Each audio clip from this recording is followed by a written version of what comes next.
잠언 26장 13절에서 21절까지입니다. 게으른 사람은 항상 최악의 상황을 말합니다. 거리에 사자가 있다면, 길에 사자가 있다면 어떻게 할 거냐? 그럴 수 있을 거예요. 그러면 해외 토픽에 나겠죠. 그러나 그것은 자주 일어나는 일이 아닙니다. 게으른 사람은 그런 걸 얘기해요. 그러나 부지런한 사람은 오늘 내가 문을 열고 나가야 되겠다. 그 사자를 어떻게 물리칠까? 그 사자에 대해서 어떤 대비를 할까? 그걸 생각하고 문을 박차고 나갑니다. 아무리 환경이 어렵고 힘들어도 나쁜 가능성이 있다 하더라도 충분히 대비하고 자기에게 맡겨진 일을 하는 겁니다. 그 일이 힘들 텐데 돈도 없는데 그걸 누가 하겠는가? 어떤 걸 하려고 하면 꼭 그런 쪽으로 얘기를 해요. 그러면 그 게으른 사람 얘기가 다 옳아 보여요. 아무 일도 일어나지 않아요. 예를 들어서 회사를 하는 사람은 열정이 있어요. 그 일을 잘하고 싶고 자기 전 재산을 들여서라도 투자하고 싶어요. 그런데 일하는 직원이든지 아니면 동업자가 우리는 위험한 일은 하지 않겠다. 어떤 어려움도 감수하지 않으려고 하면 그 회사는 얼마 되지 않아서 문을 닫게 될 겁니다. 경제학자들의 얘기를 들어보면 경제가 성장하는 것보다 현상 유지하는 것이 훨씬 더 어렵다고 합니다. 차라리 성장하는 게 낫다는 거예요. 조금씩이라도 최선을 다해서. 겨우 현상 유지하는 건 반드시 추락한다는 거예요. 우리가 인생을 사는 것도 우리가 어떤 일을 하는 것도 마찬가지예요. 현상 유지만 하자. 그건 이미 끝난 겁니다. 어떻게 하든지 힘들고 어려운 일을 해치고 우리는 앞으로 나가자. 환경이 어려워도 우리가 적극적으로 길을 찾아보자. 이렇게 할 때에 나라도 살고 회사도 살고 하나님의 일도 살아나는 것입니다. 똑같은 상황을 보았던 이스라엘의 대표 12사람이 무려 10사람이 부정적 보고를 했어요. 못 간다는 거예요. 맞다는 거예요. 젖과 꿀이 흐르고 포도가 그냥 주먹만 하고 그렇다 하더라도 우리는 못 간다는 거예요. 그러니까 이 부정적인 흐름이 쫙 퍼지게 됩니다. 그래서 못 갔어요. 광야에서 다 죽었어요. 15절에 보면 게으른 자는 손을 그릇에다 넣고 입을 올리는 것도 귀찮아서 차라리 굶겠다 이렇게 말해요. 숟가락을 떠서 입에다 넣어야죠. 언제까지 누가 넣어주는 겁니까? 손을 올리기 싫어서 안 올리는 거예요. 우리가 하나님의 말씀인 양식을 먹는 것도 마찬가지인 것 같아요.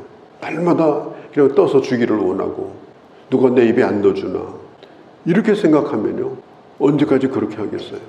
내가 스스로 하나님의 말씀을 읽고 연구하고 암송하고 묵상하고 그러면서 스스로가 하나님의 말씀을 계속해서 먹는 훈련을 해야 되는 것입니다.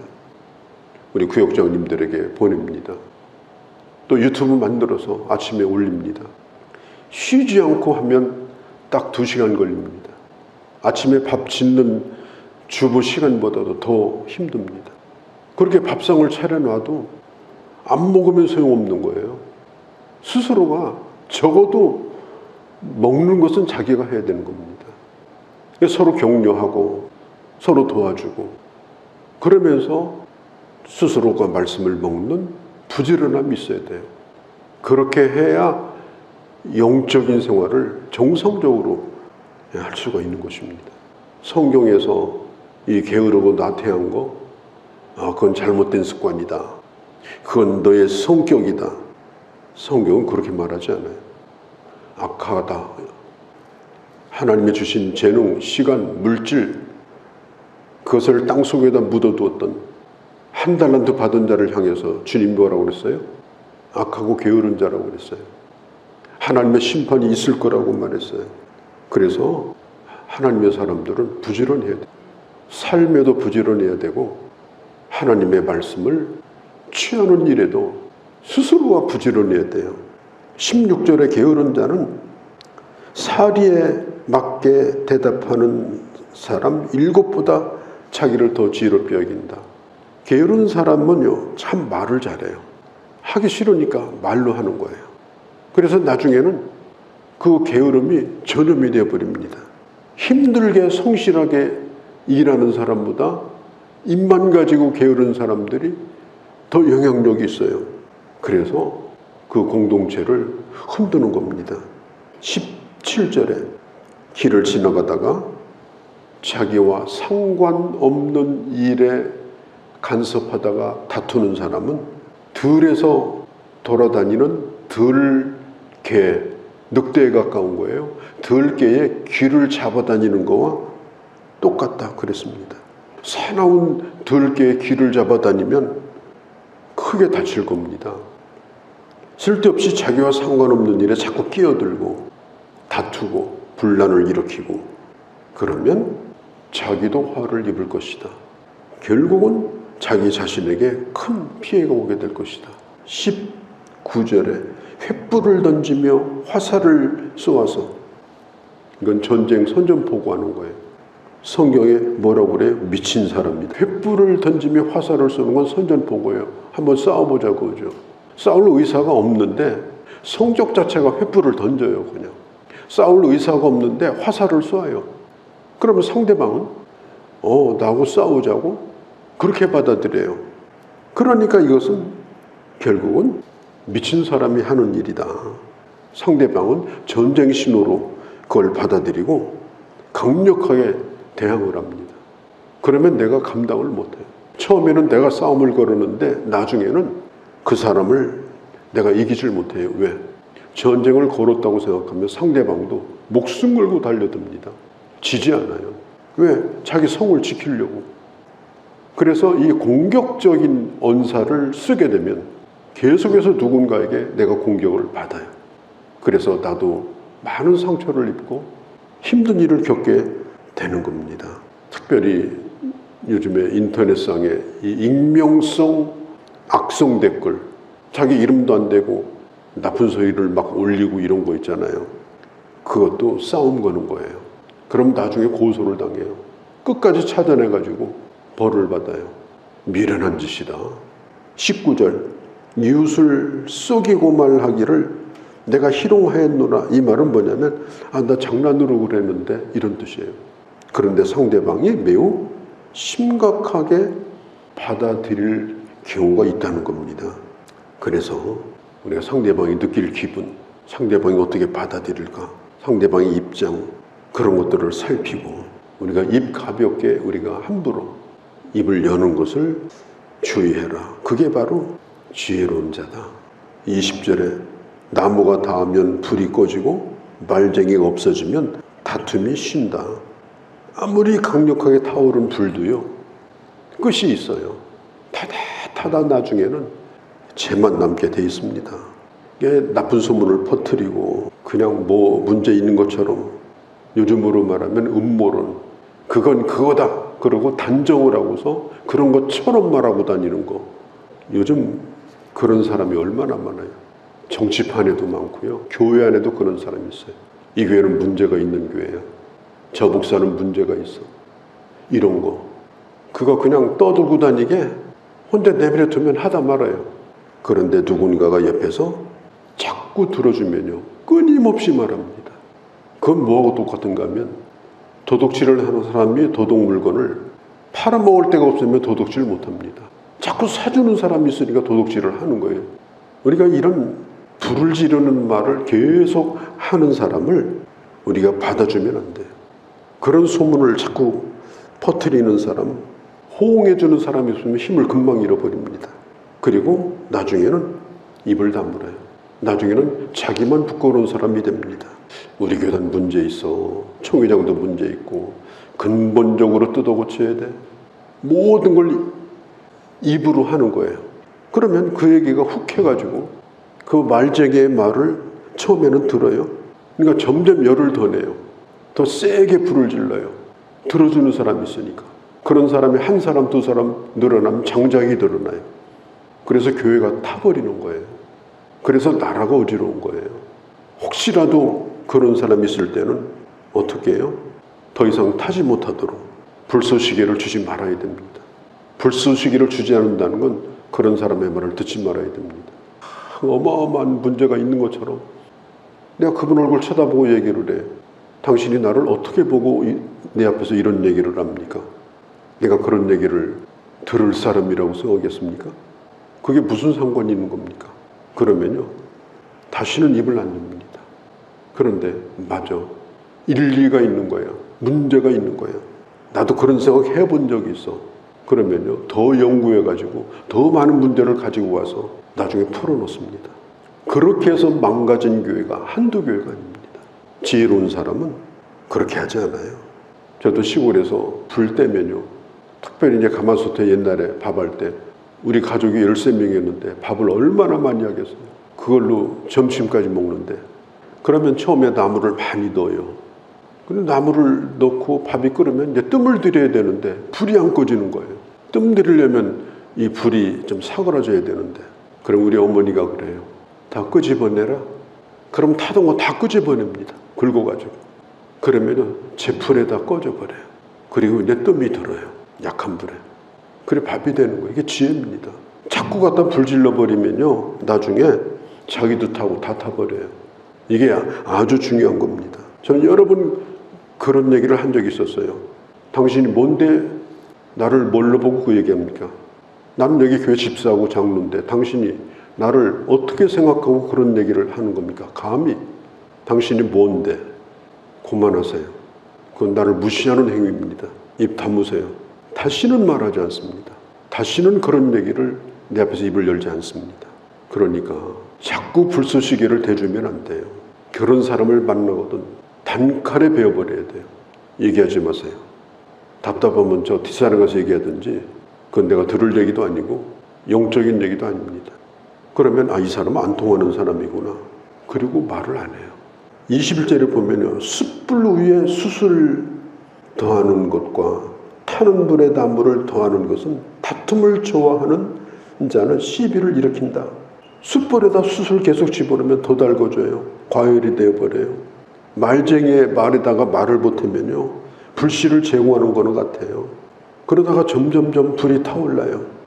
나중에 끄기도 힘들어요. 나도 거기서 같이 타고 있는 거예요. 뭔가 문제가 있는 것처럼, 비리의 운상이 있는 것처럼 끊임없이 의혹제기를 하고 끊임없이 악수문을 퍼뜨리고, 그런 사람 내버려두면 제풀에 그냥 사라집니다. 그런 사람이 교회에 있다면 제풀에 우리 교회를 안 나오든지 나가버려요. 왜? 같이 놀 사람이 없으니까 다른 데 가서 그 짓을 하고 다니겠죠. 그러니까 우리가 미련한 자가 되면 안 돼요. 미련해서 그런 일을 당하는 거예요. 어리석어서 그런 일을 당하는 거예요. 숯불에다 숯을 계속 집어넣으면 이것은 같이 타고 마는 거다. 특별히 오늘 이 안티 기독교 세력이 얼마나 많은지 몰라요. 안티라는 게 뭐냐면은, 교회에는 항상 문제가 있다. 근데 그게 안티예요. 그걸 전제로 하고 얘기를 해요. 모든 것을 항상 문제가 있다는 걸 전제로 하고 얘기를 해요. 예를 들어 볼까요? 우리 아버지, 나를 낳은 아버지잖아요. 술도 좋아하셔. 가끔 어머니도 패. 눈만 뜨면 형제들이 보안돼서 우리 아버지 문제 있다. 그 집안이 어떻게 되겠어요? 저 아버지를 어떻게 할까? 그래서 모의해서 자기 아버지도 죽이잖아요. 그 안티라고 하는 게 그런 거예요. 뭔가 문제가 있다. 이건 뜯어 고쳐야 된다. 같이 태어난 집안에 있는 형제들이 그 집안에서 끊임없이 그런 의혹제기와 그런 얘기를 하면 반드시 사건이 일어납니다. 하나님의 교회는 가정과 똑같습니다. 하나님의 교회는 가정보다 더 중요한 공동체입니다. 사람들이 모여있기 때문에 약한 점이 많습니다. 시대가 변하기 때문에 끊임없이 또 변화를 추구해 나갑니다. 끊임없이 변화를 추구해 나가는 것과 이제까지 이렇게 해왔는데 왜 그렇게 안 하느냐고 의혹제기하는 것하고는 근본 바탕이 틀립니다. 우리는 새 시대에 새 옷을 입고 끊임없이 하나님의 교회를 어떻게 하든지 미리지향적으로 섬겨나가는 사람들이지, 왜 하던 대로 안 합니까? 목사님 변하셨습니까? 변한 게 아니에요. 변한 것이 아니라 변화를 추구하는 겁니다. 무엇을 위해서? 하나님의 교회를 위해서. 이 지혜로운 사람들이 교회 일꾼이 돼야 교회가 되는 거예요. 그래야 교회가 소망이 있는 거예요. 이걸 하지 못하면은 그 교회는 앞을 향해 나갈 수가 없어요. 이 안티들에 의해서 그 자리에서 주저앉고 말아요. 이것을 명심해야 됩니다. 오늘 이 성경이 하는 말도 그런 거예요. 우리가 절제하고 입값을 주지 않으면 재풀에 쓰러지든지 내 앞에서 사라지든지 그것뿐이에요. 다른 게 없어요. 그런 사람은 다른 데 가서도 똑같은 일을 또 하고 다닙니다. 우리가 이걸 알아야 돼요. 22절에 보면 왜 우리가 그런 실수에 빠지느냐. 그런 얘기를 처음 들으면 별식 같아요. 별식이라는 게 한번 딱 먹으니까 맛있잖아요. 그게 별식이에요. 험담하는 거 뒤에서 뭔가 몇 명 모여 앉아서 하는 거 별식 같아요. 처음에는. 아, 이거 문제가 있어. 그래, 맞아. 나도 평소에 생각해봤던 거야. 그 별식을 먹어보세요. 처음에 씹을 때는 개운해요. 그러나 단물 빠지면 끊임없이 씹다가 자기 이가 다 상해요. 왜? 맛이 없거든. 자기 스스로가 불쾌해요. 유쾌하지 않아요. 영적으로 전혀 도움이 되지 않습니다. 누구에게도 은혜도 못 끼치고 행복하게도 못 만들어줘요. 우리는 내 인생의 방향을 바꿔야 돼요. 은혜를 끼치는 사람, 소망을 주는 사람, 누구든지 내 말을 들으면 예수를 더 잘 믿고 싶은 사람, 불행했다고도 행복해지는 사람, 그런 사람으로 우리는 하나님의 일을 해야 됩니다. 그래야 사람들이 나를 만나는 걸 좋아해요. 행복해해요. 이 별식을 우리는 조심해야 됩니다. 처음에 호기심 때문에 몇 마디 들어주다가 나중에는 오물 뒤집어 쓰고 자기도 불쾌해가지고 왜 내가 이랬는가. 나중에 인생을 크게 후회하고 마는 겁니다. 24절, 25절 원수는 입술로 꾸미는데 그 속임수가 7가지 가정할 것이 있다고 했어요. 7가지. 한두 가지가 아니에요. 계속해서 의혹을 제기합니다. 계속해서 문제를 얘기합니다. 그러나 결국은 이것은 같이 무너지는 일이다. 함께 멸망을 자처하는 일이다. 사장이 회사를 살리려고 목 쓴 겁니다. 돈 끌어다가 쓰고 담보 잡혀가지고 넘어가게 생겼고, 그리고 막 일수돈 급하게 끌어들여서 일하는데 밑에 그 직원놈이 의혹 제기하는 거예요. 우리 사장 큰 문제라고. 지금 사장은 목숨 걸고 사업을 해요. 월급 받아먹는 사람이 밑에서 의혹 제기해요. 우리 사장 도둑놈이라고. 정말 땅을 치고 통곡할 일이죠. 그런 사람이 직원이라면 그 회사가 어떻게 살아요? 사장님, 우리도 같이 하겠습니다. 집은 못 팔겠지만 이 몸 던지겠습니다. 이래야 회사가 사는 거 아니에요? 교회도 마찬가지입니다. 적어도 우리가 함께 일하는 동역자들은 그런 정신 가지고 교회를 섬기는 겁니다. 그러면요, 절대 이 안티들이 입도 못 엽니다. 그렇게 해서 교회가 제대로 세워지는 거예요.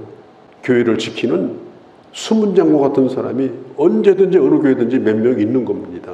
그래서 하나님의 교회가 되어져 가는 거예요. 우리가 가정도 마찬가지입니다. 26절에서 28절까지 그런 자들의 행위는 반드시 드러난다. 그리고 27절에 그 돌을 굴리려고 했다가 거꾸로 돌아가지고 자기가 결국은 그 굴에 눌리게 될 것이다. 왜? 하나님은 다 알고 계시기 때문에. 악한 자의 악한 것은 주님이 다 아십니다. 하나님이 주시는 지혜로 내 삶도 지키고 우리 가정도 지키고, 그리고 교회도 우리의 모든 지혜를 다해서 지키고, 그리고 나라도 지키고, 이런 지혜자의 길을 걸어가는 하나님의 사람들이 되어주기를 바랍니다. 거룩하신 우리 아버지, 정말 지혜로운 자로 우리가 지켜야 될 것들, 소중한 것들, 공동체가 허물어지고 흔들리는 일이 없게 하시고 하나님의 은혜 가운데 바로 세우고 건강한 미래를 향하여 나가는 그런 저희가 되도록 숭성스러운 주의 종들이 다 되게 하여 주시옵소서. 우리 주 예수님의 이름으로 기도하옵나이다. 아멘.